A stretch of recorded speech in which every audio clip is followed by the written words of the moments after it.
Indian premier league 2025ની શરૂઆતની તૈયારીઓ અત્યારથી થઈ ચૂકી છે કારણ કે આ વખતે 2025માં મેગા ઓક્શન થવાનું છે. હવે મેગા ઓક્શન થાય એને પહેલાં તો જરૂરી હોય છે કે રિટેન્શન પ્લાન જે છે એ બધી ટીમ નક્કી કરતી હોય છે અને હાલમાં જે મુજબ રિટેન્શન ચાલે છે એમાં 4 ખેલાડીઓ છે તમે રિટેન કરી શકો છો અને એમાંથી ફોરેન ખેલાડીઓ પણ આવી ગયા છે. પણ હવે નવો નિયમ આવવા જવાની શક્યતાઓ છે અને આ નિયમમાં બદલાવ આવી શકે છે. શું છે બદલાવ અને એના કારણે શું ફેરફાર થઈ શકે છે ટીમમાં, જાણે એના વિશે આ વિડીયોમાં.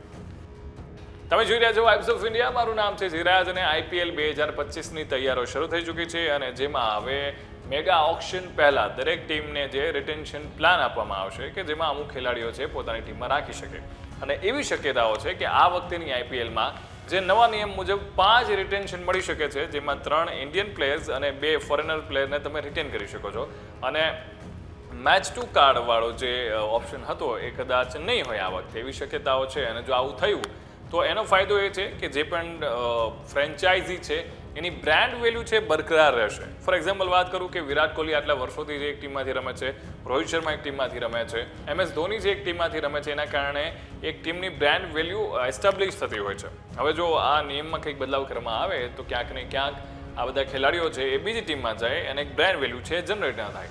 પણ જો આ રીતે જ 5 ખેલાડીઓને રિટેન કરવાનો પ્લાન એ એક્ઝિક્યુટ કરવામાં આવે જે મુજબની અત્યારે વાતચીત ચાલી રહી છે તો પૂરેપૂરી શક્યતાઓ છે કે જેટલી પણ ટીમો છે ફ્રેન્ચાઇઝીઝ એમની બ્રાન્ડ વેલ્યુમાં સતત વધારો થઈ શકે છે.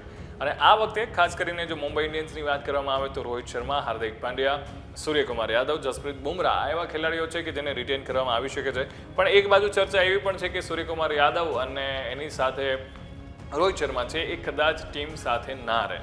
આ બહુ જ મોટો સસ્પેન્સ અત્યાર સુધી બરકરાર થયું છે. અને બીજી બાજુ MS ધોનીને કેવી રીતે રમાડવામાં આવશે એ પણ વાત છે કારણ કે મહેન્દ્રસિંહ ધોની છે એને એઝ અ અનકેપ્ડ પ્લેયર તરીકે ટીમમાં સામેલ કરવાની વાતચીત ચાલી રહી છે.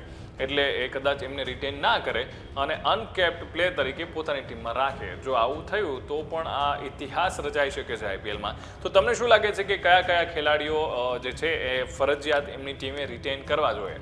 કોમેન્ટ કરી અમને ચોક્કસથી જણાવજો અને જોતા રહો અમારી channel vibes of India Gujarati.